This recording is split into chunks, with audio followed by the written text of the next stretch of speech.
John Montgomery Arthur, do you, continuing from this day, take James Robert Obergefell to be the love of your life, your eternal partner, your husband?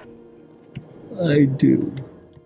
Hello and welcome to The Excerpt. I'm Zach Wichter, a reporter at USA Today. What you just heard was John Arthur's vows to Jim Obergefell during a wedding ceremony that changed the course of American history. Obergefell and Arthur's fight to get their marriage recognized by their home state of Ohio went all the way to the Supreme Court of the United States, ultimately paving the way for nationwide marriage equality for same-sex couples. John, tragically, passed before the ruling, but the couple's story endures as a milestone for the LGBTQ+ community and in American history.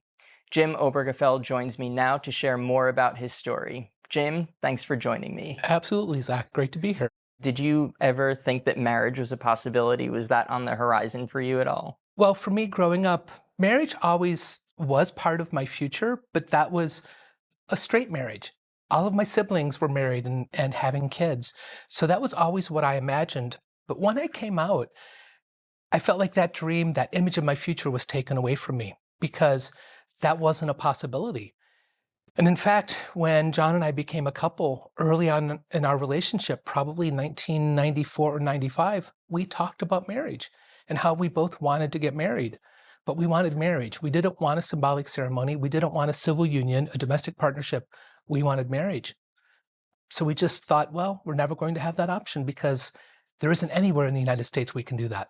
Can you tell me a little bit more about how you and John met and about your story together? So the first time I met John was shortly before I quit my teaching job and left for graduate school. I was still in the closet, and I went out with a friend, and we went to a bar near the University of Cincinnati where we had both graduated. And we walked into this bar, and my friend Kevin said, "Oh, well, there's one of my friends, John." That was the first time I met John, and he scared the daylights out of me because he was an out gay man comfortable in his own skin. And I thought for sure he was going to see right through me and say, "Come on, Jim, we know. You can come out." Then I was back in Cincinnati for a weekend, went out with that same friend. We went back to that same bar. And guess who was there again but John? So in that conversation, John said, "Well, you'd never go out with someone like me." And I said, "Well, how do you know? You haven't asked." And he didn't take the hint. So I thought, well, that's it. I've met him twice now, probably never going to see him again. But then Kevin became one of John's housemates. And Kevin invited me to John's house for a New Year's Eve party. I went to that party and never left. And 7 weeks later, John gave me a diamond ring. How did you kind of know? And you mentioned before that neither of you really saw marriage as a possibility. So what did that diamond ring mean for you in that moment? You know, that diamond ring signified you're the person I choose. You're the person I want to spend my life with. And we don't have the ability to do anything legal, but at least you know that's how I feel. And that's what this ring signifies. And we both felt that. We both felt that this is a relationship that will last. And we just made our commitments to each other, even though they weren't legal, they weren't binding in any way, but they were binding on us in our hearts. What was sort of the path from that to that day or night that you got the ring up through your actual wedding ceremony? Like, what were the steps along the way? We just had fun. We traveled, we collected art, and just all of those things that any couple does as they build a life together. And like I say, we had talked about marriage, but realized that isn't on the table for us. It isn't an option. So we just kept doing what we were doing. And it wasn't until 2011 that things really took an unexpected turn. And it was that year in May or late or early June that John was diagnosed with ALS. And that was really when, instead of seeing a few decades more together, we knew our time together was limited to 2 to 5 years. And ALS for John progressed fairly rapidly. And by April of 2013, he started at-home hospice care. And, you know, we could have put him in a facility, but we had to think about things that other couples didn't have to think about. How would he be treated as an out gay man in a facility? How would I be treated as his partner of almost 21 years? We had nothing legal, no rights.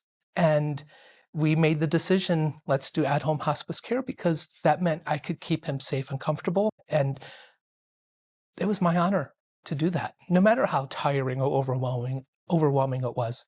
And at what point did you really start to feel like you needed to fight for this? Like, how did you go from not thinking of marriage as a possibility to feeling the need to have that recognized by the state? Well, marriage itself, I'm going to start back a little bit earlier, and actually back to the day John came home from his third neurologist appointment, when that neurologist concurred with two others that it was ALS. And he said, Jim, we're going to have to find somewhere new to live, because the condo we had was 2 levels in an old factory. And he said, it isn't going to work for me. But when we find a new place, Jim, don't put my name on the deed. I don't want you to have any issues when I'm gone. So he was already thinking about me and wanting to make sure that I would be okay after he died. And that was just how he was throughout his entire time with ALS. Well, on June 26, 2013, I was standing next to his bed holding his hand when news came out from the Supreme Court that with their decision in United States versus Windsor, they struck down the Federal Defense of Marriage Act. That was that law that had defined marriage as between only one man and one woman. And we hadn't talked about marriage again since the mid-90s. But as that news was sinking in, I realized, wait, we've always wanted to get married. Here's our chance. We could get married and at least have the federal government see us, recognize us, treat us as a married couple. So I spontaneously proposed. And he said yes.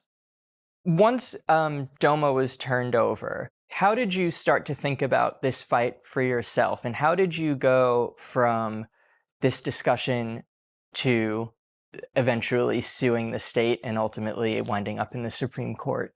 Suing the state of Ohio was never our plan, was never on the radar, was never something we had considered.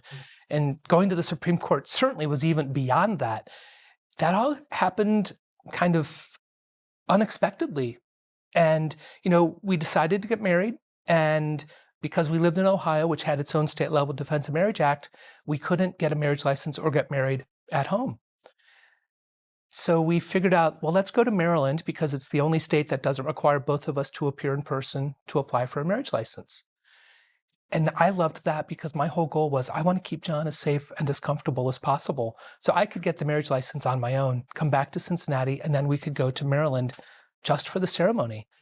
And that's what we did. And through the generosity of our family and friends, they covered the cost of a chartered medical jet. And we flew from Cincinnati to Baltimore Washington International Airport on July 11, 2013. And we stayed in that medical jet, and I got to take his hand, and we got to say, I do. That was all we wanted. We just wanted to get married because of a story that was written about us that came out in the Cincinnati Enquirer online 2 days after we got married. A local civil rights attorney, Al Gerhardstein, he'd been fighting for civil rights for women, for trans people, for prisoners, for the queer community for decades in Cincinnati. He came to hear about us, and he read that story, and he reached out through mutual friends to say, hey, I would like to come talk to you because you have a problem you probably haven't thought about. 5 days after we got married, Al Gerhardstein came to our home, and he pulled out a blank Ohio death certificate. Said, do you guys get it? When John dies, this document, his last record as a person, will be wrong. Because here where it says marital status at time of death, Ohio will fill this out and say that John was unmarried. In the space for surviving spouse name, Jim, your name won't be there. So when he said, do you want to do something about it? He tells me we talked about it for less than a minute and said yes. So that was Tuesday, 5 days after we got married. On Friday, 8 days after we got married, we filed a lawsuit in federal district court suing the governor of Ohio, John Kasich, and the attorney general, Mike DeWine. And because of John's health, the federal judge it was assigned to, Judge Timothy Black, had to clear his docket, and he heard arguments on the case on Monday, 11 days after we got married. And that very day, he ruled in our favor. And then John died 3 months later to the day. But he died a married man. The fight didn't stop there, obviously. The judge ruled in your favor, but it went on an appeal, it got overturned. How did you decide at that point, once the record was correct in your paperwork, that you were going to keep on with the fight? You know, once Ohio appealed and we lost at the Sixth Circuit Court of Appeals, when Al said, "Do you want to keep fighting?" my immediate answer was, "Of course I do. If I don't, I'm not living up to my promises to John. I promised to love, honor, and protect him. And if I don't keep fighting this to make sure our marriage can't be erased, then I'm failing in my promises."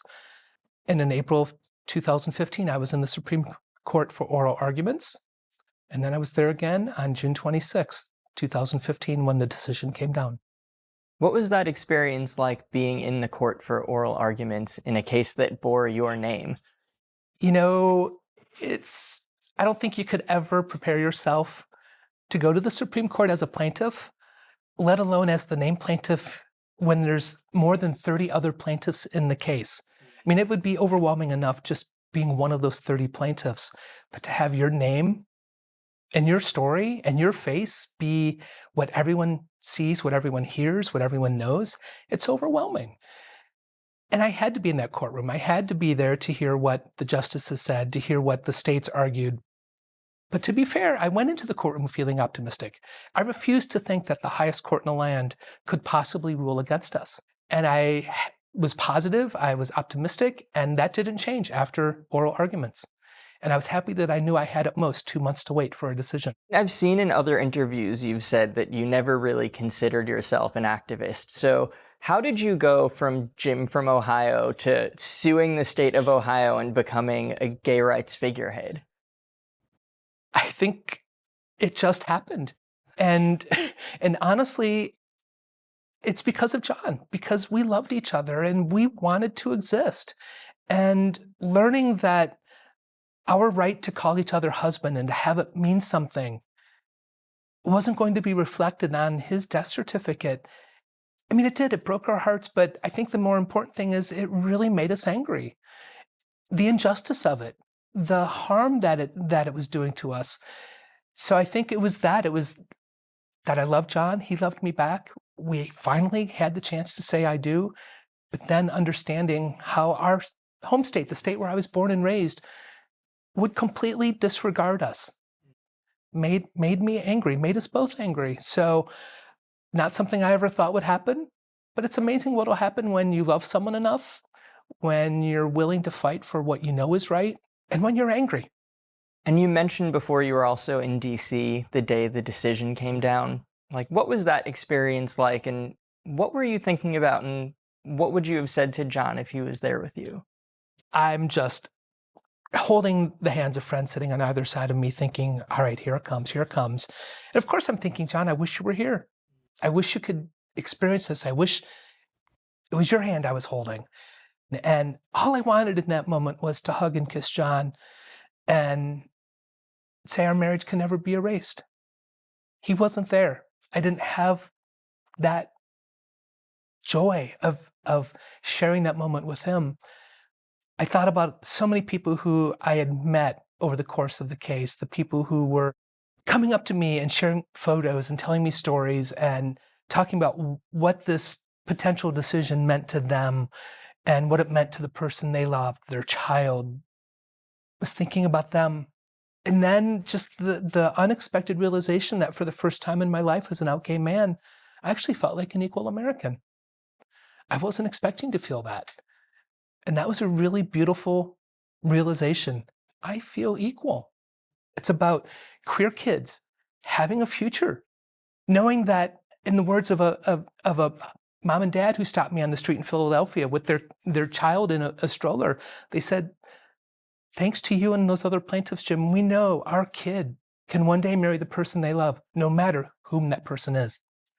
That's what I think about. So I don't get too hung up in the, you're a historic figure, because that just, I don't know, feels weird to me. I focus more on the difference the fight I was part of has made for millions of people. I mean, hundreds of thousands of couples have gotten married since June 26, 2015. And that's something we should celebrate. And I'm really, really grateful that I got to be part of that. And it's simply because John and I loved each other, and we wanted to exist. Jim, thanks for coming on the Excerpt. Thanks for having me. It was great. Thanks for watching. I'm Zach Wichter. I'll see you next time.